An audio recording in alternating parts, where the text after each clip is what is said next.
You know, it's almost like a whole show in the industry right now, but when I look at my P&L and me being a businessman, I think that I'm gonna have to release almost all my artists, except for Pooh Shiesty and Fujiano. And I got it and took Pooh Shiesty from you. Then you dropped them and killed Pooh. I'm the biggest, ain't no CEO or OG over me. I'm CEO. Hey, Gucci LaFleur, they say when you get married, man, you supposed to always keep your wedding ring on. My bad, Gucci. Hey, I don't know who need to hear this, man, but, no, I'm lying. Hey, Gucci Mane, LaFleur, you went and signed 100 from Memphis, Tennessee to try to antagonize Gotti all because he your wife. Now I'm gonna go bang his girl. I had already done that. Oh, okay. So you banged your partner's girl? Damn, guy, you ain't my friend, man. Ladies and gentlemen, let's talk. Gucci Mane created Ice Daddy, and now people are saying he was taken advantage of by Pooh Shiesty.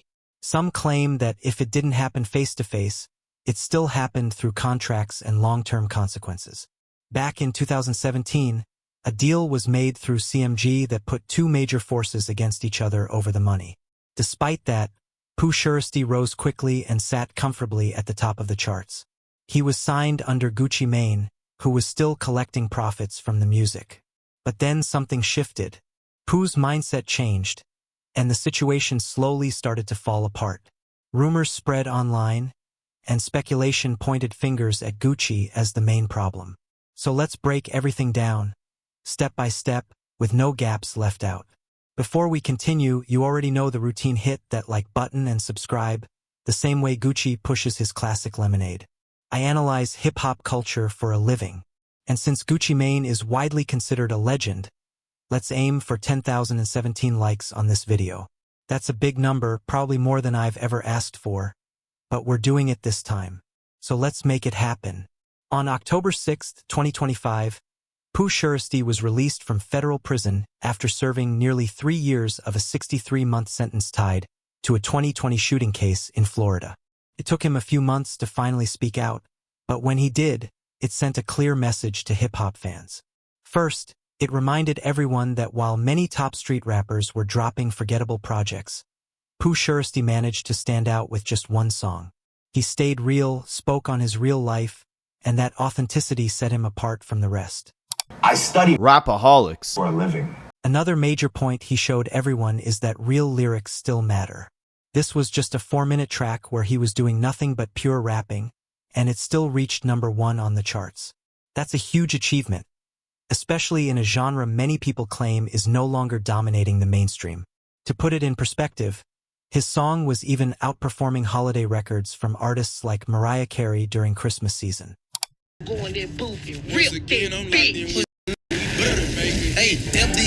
But when you really listen closely to the track, fans started catching some interesting details about Pooh Shiesty's comeback.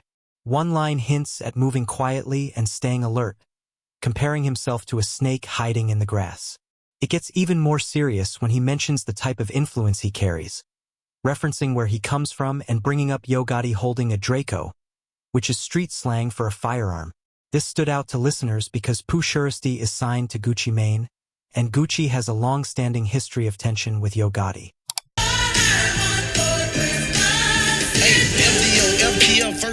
Fans were split on how to read that line. Some thought Pooh Shiesty was taking a shot at Yo Gotti, while others believed it was aimed at Gucci Mane. The lyric could be taken two different ways. One interpretation is that he's loyal to Gucci and has so much power in his city that Yo Gotti feels the need to carry protection. The other interpretation is more respectful, suggesting that even Memphis legends like Yo Gotti are influenced by him, almost as a subtle nod of respect. That's why people questioned why, on his very first song after being released, Pooh Shiesty would mention someone who has ongoing issues with the artist he's signed to. At first, it didn't really add up, but once you look closer, it starts to make more sense. Another thing fans found surprising was that shortly after getting out, Pooh Shiesty was seen in the studio with Glorilla, where they were teasing unreleased music together. And when I said God was cool until he turned into a buster. This made the situation even more interesting because Glorilla is signed to Yo Gotti's label, CMG. That's why it seems unlikely that Pooh Shiesty was taking shots at Yo Gotti on his first day out track, especially when he immediately linked up with one of Yo Gotti's artists after being released. On the surface, it could easily be seen as nothing more than a normal studio session between two of the biggest names in mainstream hip-hop right now. But when you step back and look at the long history between Yo Gotti and Gucci Mane, along with the rumors currently floating around about tension between Pooh Shiesty and Gucci Mane, the situation starts to feel a lot deeper than just a simple collaboration. Let's go. It starts to look less random and more like a deliberate move, possibly one of several steps meant to put Gucci Mane in an uncomfortable spot. And this may only be the start of a much bigger situation. Things could quickly take a serious turn. To really understand why, you first have to see why even a small connection between Pooh Shiesty and anything tied to Yo Gotti would feel like a major betrayal to Gucci Mane. Some of the stupidest shit the street done heard in a minute. This shit needed, you know what I'm talking about? It's needed. I'm telling you now, they charge you for that. I'm cooking it for you. I cook it for you now. I got to charge you. It work. Did that work? Did that work, son? Hey, drop a whole shipment on nigga. Boom, go ahead. Before Gucci Mane and Yo Gotti became powerful label heads in their cities, known for launching multiple rap stars, they were once just two artists trying to make a name for themselves. Even though they grew up in different places, their paths were very similar. Both came up through the streets and decided to seriously chase music at around 14 years old. Yo Gotti actually got an early start, dropping independent mixtapes back in 1996 under the name Lil Yo. That background matters when looking at their situation today, especially considering that with all the tension happening now, Yo Gotti is currently 44 years old. Hey, Gucci LaFleur, you know, I grew up around my granddad and them, bro. They say when you get married, man, you supposed to always keep your wedding ring on. My bad, Gucci. You don't know where yours is. Around 2007, both Gucci Mane and Yo Gotti began gaining serious attention in the mainstream scene. As their profiles grew, they started working together on a regular basis.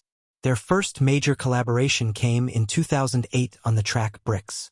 Then, later that same year in June, they dropped a joint mixtape titled Definition of AG. I'm looking for a victim pushing keys on the scheme. I wanna make a stain for $1 million ride clean. I'm coming out on a Friday and I gotta hit the strip. They continued working closely for several years, and at one point, there were even rumors that Yo Gotti might officially join Gucci Mane's well-known label, 1017 Brick Squad. This was around 2010 to 2011. But by 2012, things started to go wrong. In October 2012, specifically on the 17th, Gucci Mane was preparing to release a new mixtape titled Trap God. The date itself held meaning, since October is the 10th month and the 17th day lines up with the name of his label, 1017. This project was especially important for Gucci because after his major mainstream breakthrough in 2009 with The State vs. Roderick Davis, his career had been slowed by multiple arrests between then and mid-2011. Because of that, this release was seen as a major comeback moment for him. Around the same time, Yo Gotti announced that he was also planning to drop a project on that exact day. Gotti later said he wasn't aware of Gucci's release date at first, but once he found out, he felt excited about both of them releasing together. In an interview, he explained that he immediately tried calling Gucci, thinking it would be a big moment for both of them to dominate the scene on the same day. However, Gucci didn't see it that way. Gotti claimed he attempted to reach out multiple times to clear things up, but Gucci never responded. Then, just before the release, Gucci took to social media and questioned why another artist would drop a mixtape on October 17th if they weren't part of Brick Squad, ending the post by declaring himself Trap God. When Gotti finally managed to speak with Gucci, it became clear that there was tension. In another interview, Gotti said that's when he realized Gucci had an issue for reasons he didn't fully understand at the time. From Gucci's side, the problem was that Yo Gotti wasn't signed to Brick Squad, meaning Gucci wasn't benefiting financially from the release. Yet, in his view, Gotti was still using a date closely tied to Gucci's brand and movement. Gucci felt like Gotti was gaining off his momentum without giving anything back, and he shared that perspective publicly during a radio interview. And that's only part of the story. There's more that follows. Go ahead, man. Hey, what next week? We said we'll put it out by next week. Yo, how'd they say? Well, he don't take what his bag. He ain't gonna take that music. Nah, he ain't gonna take that. What? Somebody do the mixtape. By next week, we said we're gonna have it. Every situation usually has three versions. One person's side, the other person's side, and then the truth that sits somewhere in between. From Gucci Mane's perspective, Yo Gotti was using his momentum by releasing a project on the same October 17th date. On the other hand, shortly after Gucci went on a heated run on social media, which we'll get into in a moment, Yo Gotti appeared on The Breakfast Club to explain his side. During that interview, Gotti said the real reason Gucci turned against him had nothing to do with the release date. According to Gotti, the issue started months earlier, in July 2012, when he featured Young Jeezy on a remix of his song, Got That Sack. So you got Yo Gotti up in there. Yeah. Looks like you be f***ing with Yo Gotti kind of hard right there. How y'all link up? I met him, I think we met downtown at Upstairs Studio. Just made 2 hard-ass songs with my first city, Chicken Talk, and just a real nigga, just like Shouter. Like, I don't f*** a lot of niggas in the game, but you know a real nigga when you be around one, you know what I mean? And because it be true talk. You can tell by the tone of voice when he talking the truth. And then even if he talking the truth, he still might not be creative enough to make a song where you want to hear it. There's a lot of factors in there why I record with him. For some quick background, if you're not familiar, Gucci Mane and Young Jeezy have had problems for a very long time. And a lot of what happened between them looks similar to what people are seeing now with Gucci, Pooh Shiesty, and possibly Yo Gotti. Many don't realize that Gucci and Jeezy actually worked together early on. Back in 2005, Jeezy appeared on Gucci's breakout song Icy. Jeezy believed the record would be used on his debut album, Let's Get It, Thug Motivation 101. Instead, Gucci released it on his own independent project, Trap House. Jeezy later claimed he was never properly paid for the song. Not long after that, tensions escalated. Jeezy referenced putting a cash reward on Gucci's chain in a song, which turned a business disagreement into a serious personal conflict. From that point on, their relationship completely collapsed, setting the stage for one of hip-hop's most infamous rivalries. And they're gonna think that you're talking crap about Gotti and these other cats. And when I said Gotti was cool until he turned into a buster. Right. So I wasn't saying that we wasn't even cool. I said we was cool until this point right here. Right. But that's my point. So what actually happened at that point that you felt like that about Gotti?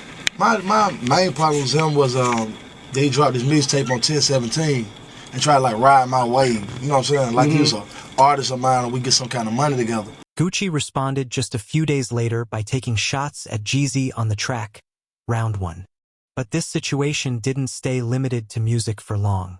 Things escalated far beyond diss records. On May 10th, while Gucci was staying at a woman's home, 4 men reportedly forced their way inside and attacked him.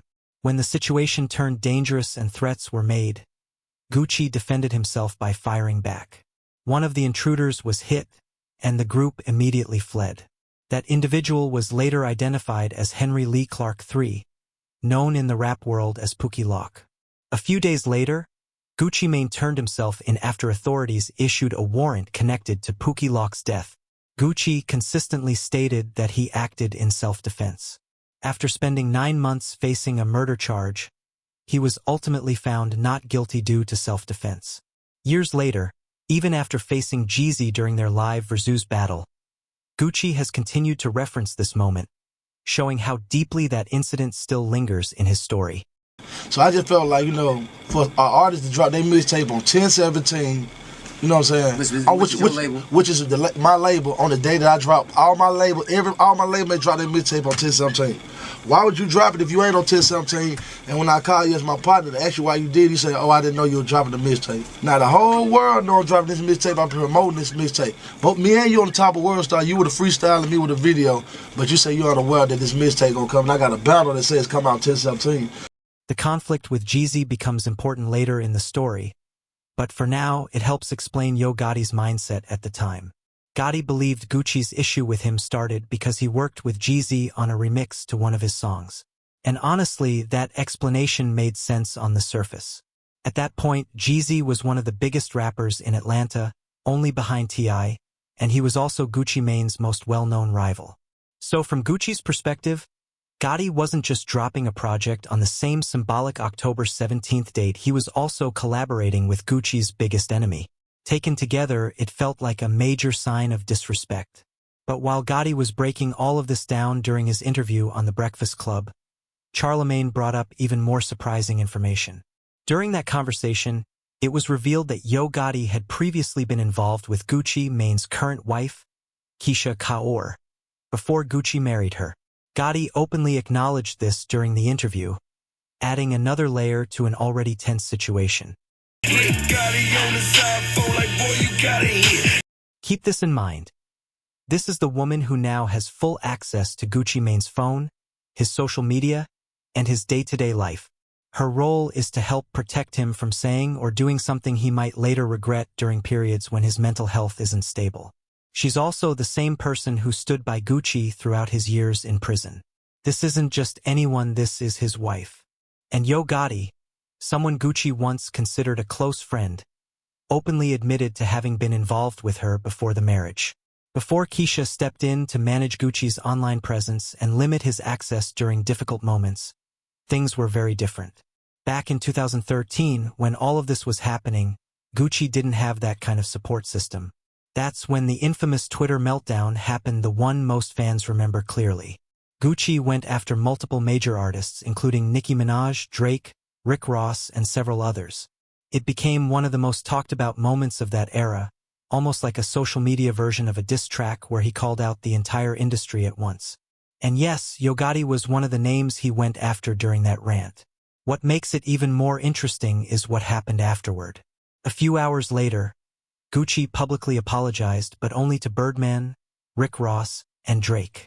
At the time, Gucci was incarcerated and later admitted he was struggling with substance addiction and going through one of the hardest periods of his life. He has since reflected on that era in his book and acknowledged disrespecting certain artists. However, one name was noticeably missing from those apologies and reflections. Yo Gotti, someone he had once worked closely with. When I extended the invitation, I did it as a real man. Because I told you straight off the dribble. I told you off the dribble, we can't do nothing if it ain't street. If I can't perform the truth, we can't do it. It's all good, but let me say my piece. Let me say my piece. Take off. Let me say my piece. It's like this, bro. I extended my hand because I'm a real man. And the shit we came from in the street, dog, you seen it, we been through it, dog.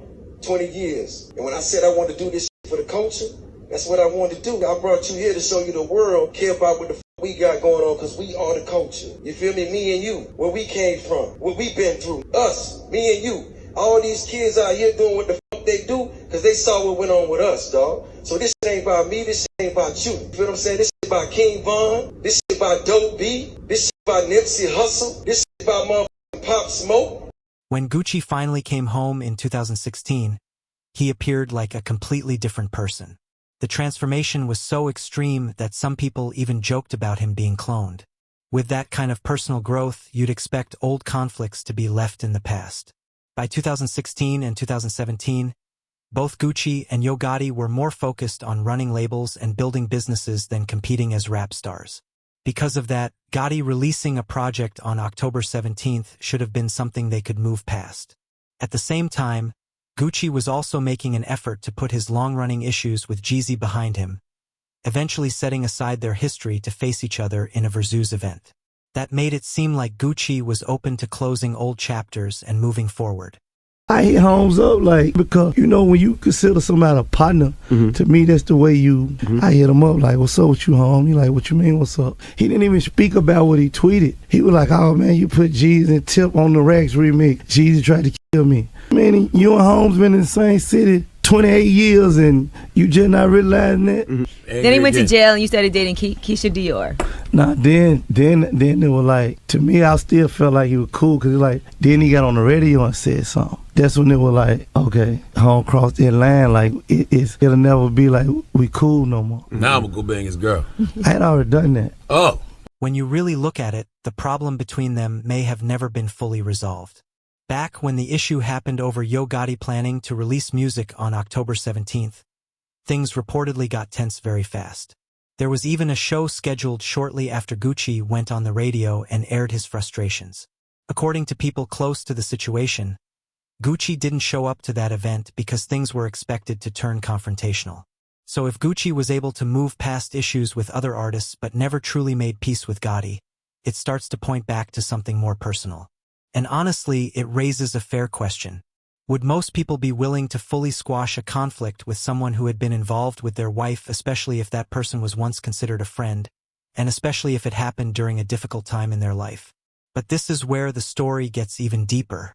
Another Memphis artist, Stan G, later spoke on No Jumper while Pooh Shiesty was still incarcerated.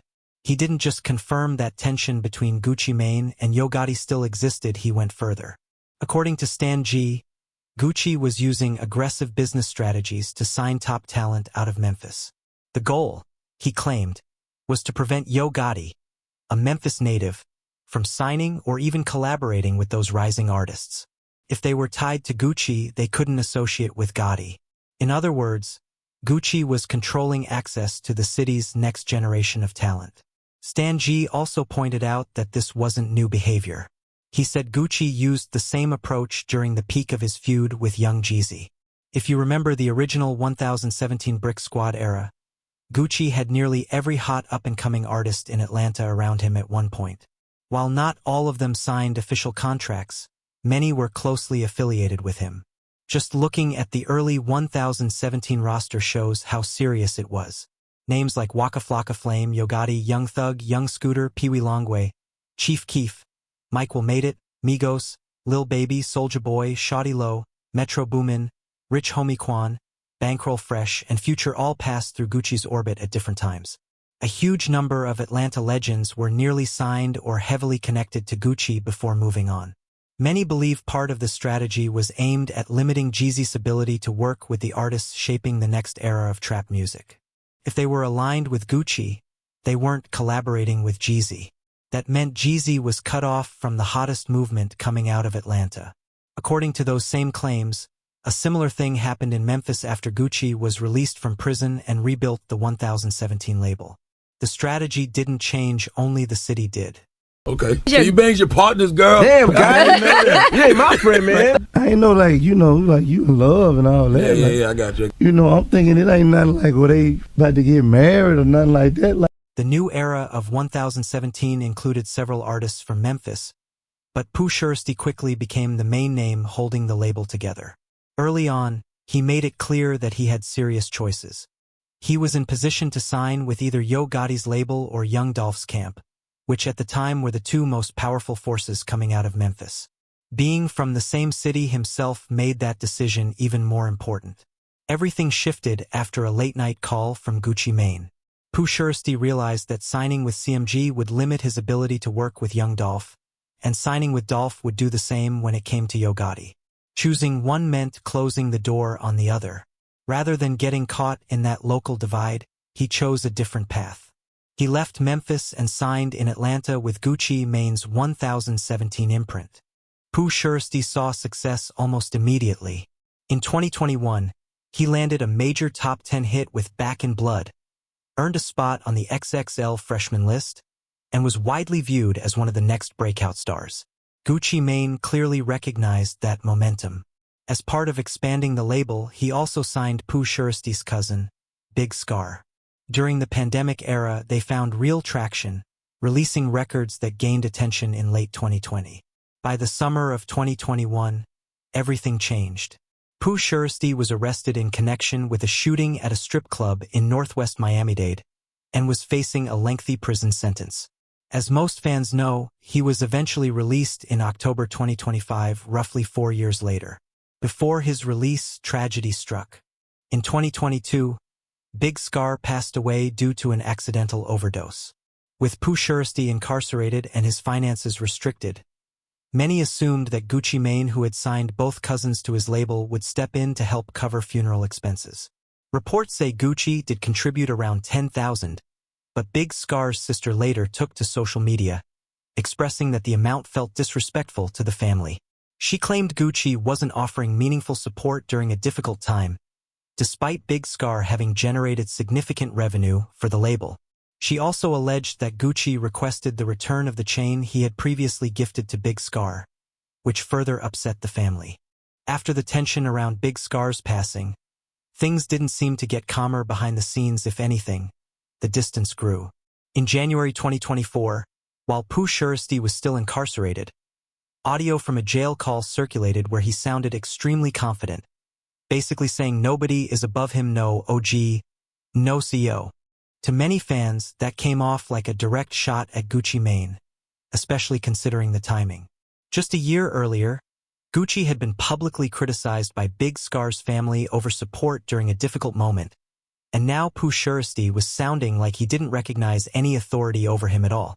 Not long after that, Gucci posted something that caught people's attention because of the timing around the 10/17 date that's tied so closely to his brand. Meanwhile, Yo Gotti's operation looked stronger than ever. CMG kept expanding, stacking wins and signing major talent. In contrast, Gucci's attempt to rebuild 1017 with heavy Memphis influence kept running into setbacks. Over time, multiple tragedies and legal issues hit the roster. Pooh Shiesty went away, Big Scar passed, and another artist from the label also passed under reported overdose circumstances. Other artists faced legal trouble or simply didn't break through in a major way. From the outside, it started to look like 1017 was stuck in a cycle, new faces coming in, but stability never lasting. By the end of 2024 again, on October 17th, Gucci made a major business announcement. He said he was letting most of his artists walk away from their contracts so they could find new opportunities elsewhere. He framed it as a business decision based on what he was seeing financially, and he positioned it as an unselfish move, saying he could keep artists locked in, but chose not to. However, what stood out to many people was who he didn't let go. He specifically kept Pooh Shiesty and Fujiano, both of whom were still incarcerated at the time. On paper, it made sense. Pooh Shiesty was the biggest star tied to the label's newer era, so holding on to him is logical from a business standpoint. But fans still felt the way the announcement was worded sounded a little pointed, almost like Gucci was emphasizing that everyone else could be free, but certain artists would stay tied to him. Whether that was intentional or not, the tone sparked debate. When Pooh Shiesty was released in October 2025, Gucci was asked directly if things were still good between them. Gucci answered confidently and said yes. He claimed he had big plans for the next stage of Shiesty's career. Speaking like a CEO who had been waiting for his main player to return, Gucci also posted online welcoming him home and celebrating a new chapter, presenting the situation like everything was aligned and ready to level up. But on Pooh Shiesty's side, the messaging didn't match that energy. Soon after he got out, he posted something that felt colder and more personal. He basically implied that very few people truly showed up for him on release. No label support, no industry friends, no big circle of help. Whether fans took that literally or emotionally, the point was clear. He didn't feel backed the way people expected. And that sentiment lined up with earlier complaints from Big Scar's family, which had already planted the idea that Gucci wasn't fully supporting people in key moments. Then came another detail fans couldn't ignore. After Pooh Shiesty's release, there wasn't much visible unity. No big public link-ups, no photos together, no obvious "we're back" campaign. And for a while, he stayed quiet, something that surprised people because most artists want to capitalize immediately after that kind of return. Eventually, in December 2025, Pooh Shiesty released his first major post-release record, and it performed extremely well right away. Interestingly, the release information on streaming services suggested it still came out under 1017, which could imply the label situation was still intact. That alone made people think, okay, maybe, there's still business as usual. But the lyrics and the optics reopened the debate. Fans focused on a line where he referenced Yo Gotti in a way that could be interpreted two different ways, either as a subtle jab or as respect. And that debate got louder because Shiesty was also seen in the studio around Yo Gotti's circle through associated artists. If he was truly locked in with Gucci, people wondered why he would publicly be around anything connected to that side of the Memphis power structure. Then the internet took things to an even darker place. A man named Hernandez Govan, someone who has publicly spoken on major Memphis-related narratives before, started making bold accusations online. He claimed, without providing verified proof, that Gucci Mane had been pressured and targeted in a way that forced a contract situation to change. Other media personalities and commentators jumped in with their own versions, with some claiming they had sources and others repeating rumors.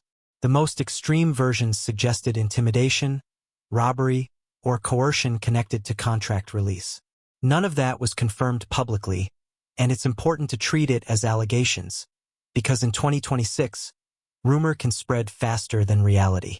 What fueled the speculation even more was the online behavior after the claims started trending. People noticed Gucci's earlier welcome home post appeared to be gone. At the same time, Pooh Shiesty began posting again with captions that hinted at working on an album, coincidentally aligning with the same moment the rumors went viral. That timing alone was enough for the internet to do what it always does: connect dots that may not actually be connected. And then came the AI factor, arguably the most unsettling part of this entire era. As fans searched for answers, people began Googling whether Pooh Shiesty had switched labels. Some saw AI-generated summaries at the top of search results claiming he was signed to CMG, citing recent reports. But when you look closer, the sources behind those claims were messy random social posts, recycled captions, and even videos that appeared to be AI-generated themselves. In other words, people weren't just dealing with rumors anymore. They were dealing with misinformation being amplified by automated systems that confidently present unverified claims as fact. That created a strange loop. AI summaries confirmed a label move, then used questionable content to justify it, and then that same content spread because people assumed the AI summary meant it was true. This is how narratives get manufactured in real time, especially when high-profile names are involved and everyone is chasing the first headline. So where does that leave the story right now? From Gucci's point of view, at least publicly, it's still love and business. From Pooh Shiesty's point of view, the tone feels more distant, more like someone who remembers who showed up, who didn't, and what it cost him emotionally. And with all the noise online, it's hard to separate real business moves from internet storytelling. One thing does feel likely: Pooh Shiesty is entering a major moment.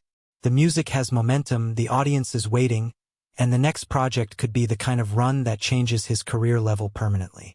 That's exactly why Gucci would want to keep him, and it's also why Shiesty might want full control of his next chapter, especially if he feels unsupported or misunderstood.